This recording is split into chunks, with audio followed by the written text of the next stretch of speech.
Nyajeni wa jamaa. Yaani nimeamka saa hii lakini sijabambika jo. Yaani naamka saa hii nakutana na vitu kama hizi. Vitu kama hizi. Nimetumiwa vitu yani wanaitaka court by 15th of this month. Ati mara nile tulinyang'anya na match jo.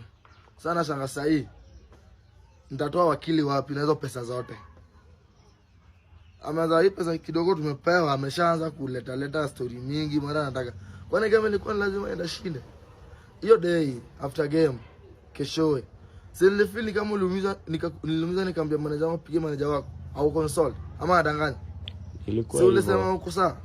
Ukipiga video, ukitembea uko sawa. Ukiona kamera unajifanya umeumia. Mimi naona ni content. Sasa hii alafu sasa unafikisha story kwa hivi tuka hizi. Bro, surely. Kwa kweli ilikuwa lazima ushinde. Haikuwa lazima ushinde. Sasa naamka na